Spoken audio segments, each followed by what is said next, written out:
Ladies and gentlemen, what is going on? Welcome to the best bets I have for UFC Fight Night. Josh Emmett versus Kevin Vallejos, which is taking place today at 5 p.m. Eastern Standard Time. This is March 14th.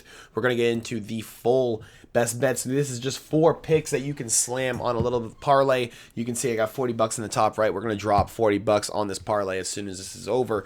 If you guys want to take some underdogs, the first underdogs I'm going to recommend to you are Sam Hughes, who's a big massive value bet against Pierre Rodriguez. This is one of those best bet positions, for Sam Hughes, where she's a plus 125 against a girl who actually gives up in her fights. You could slam that. But the first best bet of the evening is going to be Medebek Otabide to get it done against Chris Curtis. Medebek Otabide just has a lot more positions on the ground and feet where he can win the fight. Chris Curtis is just a bit of a slow kickboxer, looks for a lot of counter shots, but Medebek Otabide is going to give him nothing to counter on, and he's going to keep moving forward, trying to put the pressure in the face of Chris Curtis. It is a minus 360 tag, but when you bet on Bet365, the more lays you get, the bigger the boost percentage is. So we're going to use that to our advantage and pick our second pick, which is Jose Delgado to get it done as a money line against Andre Fili. He's going to knock out Andre Fili probably in the first round, but we're picking the money line purely to just make it easier for us to make more money.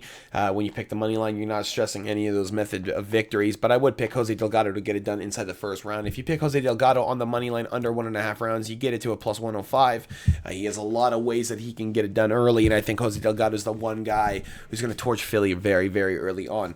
The next best bet of the evening, I mean, this is really easy for me. First, let's just find it here. Jillian Robertson against Amanda Lemos. Okay, Jillian Robertson's lacking some reach, lacking some height, but she's on an absolute demon streak. She's got 4 in a row, 2 by finish, and they're both by knockout, by back control. We're going to go with Jillian Robertson on that money line to get it done against Amanda Lemos. She just seems to be in a bad position in her career. Amanda Lemos getting a little bit older and getting to that 40-year-old mark, and now you have a bit of a problem when it comes to the younger kids. Jillian Robertson's just so good on the ground. I don't think Amanda Lemos is really that high level on the ground. She's gotten submitted by a standing arm triangle by Jessica Andrade. She's been submitted by Polyana Vieira, I believe, by an arm bar. She's just kind of in a shit spot in her career. I'm going to go with Jillian Robertson to get it done on the money line. And then you get the the best bet of the evening, probably your lock of the week if you're really thinking about it.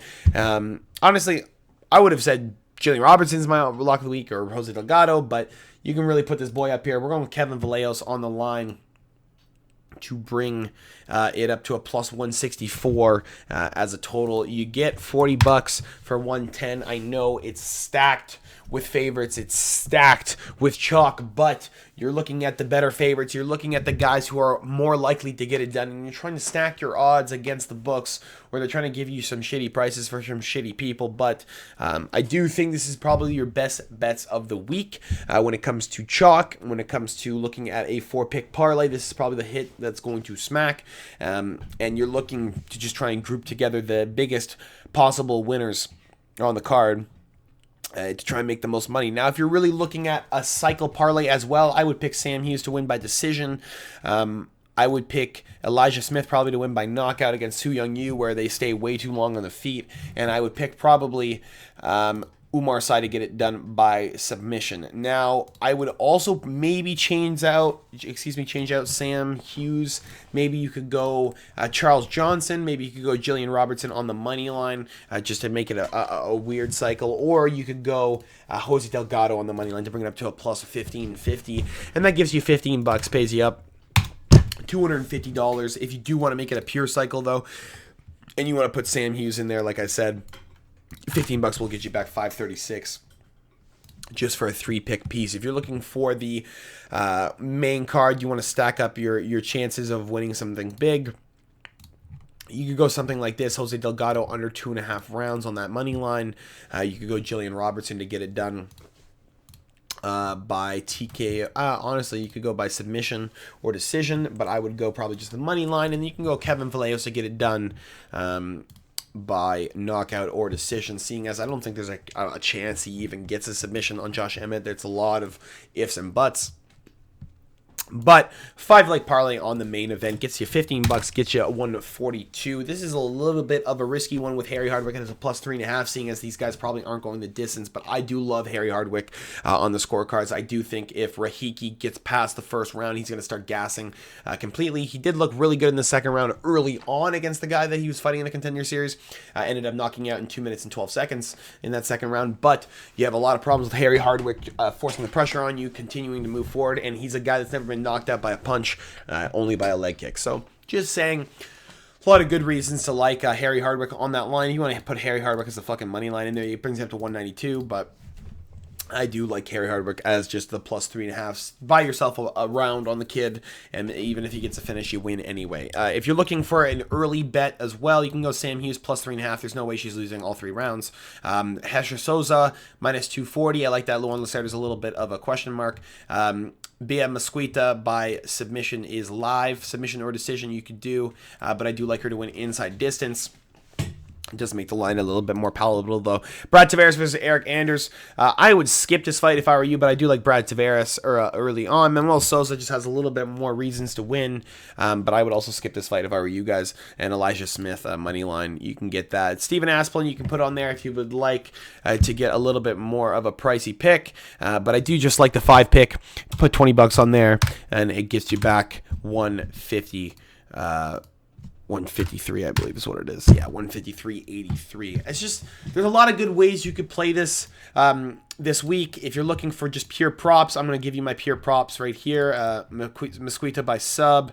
Sam Hughes decision's nice, but we're going to skip that just because the price isn't as good as it should be. Manuel Souza by knockout, if it sits as something good, yeah, plus 180, we'll take it. Elijah Smith, inside distance. No, probably just KO. I don't know if submission's coming the way of Su Young Yu. Midabek Otobai to win by submission or decision. That's fantastic.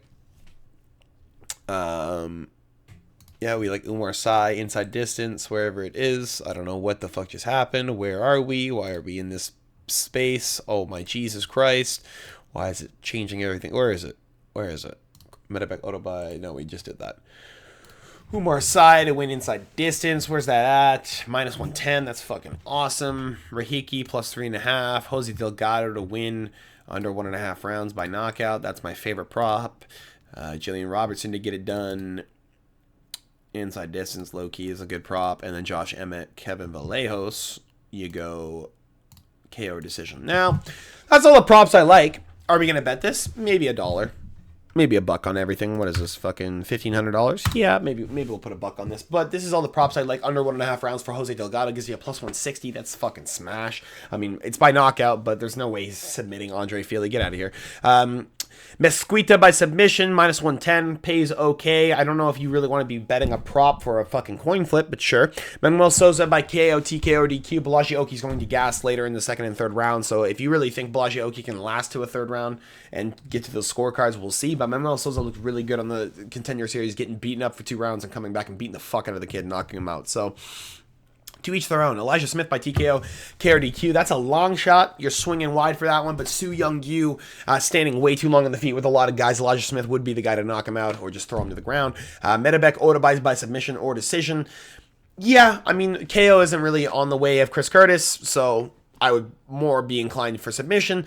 Umar Sai by KO, TKO, or DQ by submission. Inside distance, you're looking for Ian Kutilava just to fall apart, which he probably will. Harry Hardwick plus 3.5. You're looking for Rahiki just to kind of gas out later as the fight goes, which it probably will happen if we even get there. Jillian Robertson by KO, TKO, DQ, or submission. You're looking for inside distance for Jillian Robertson. She's just looking to maul Amanda Lemos, put herself on the map, and get into that top 5 spot. She's probably going to get there. Kevin Vallejos by KO, TKO, or decision as a minus 320 gets you just a little bit more value. $5 does pay you $8,000. If you want to be a fucking wild man, put your money on that 9-leg parlay. Let's see if we can get a UFC Ruby tonight. Let's see if we can smash. Hopefully you guys did enjoy. We'll see you guys all for the live that starts at 4:50 p.m. Eastern Standard Time. We got T-minus 6 hours until the live starts. T-minus 6 hours until the UFC starts hammering out. Let's go, boys. I'll see you guys all then. Peace.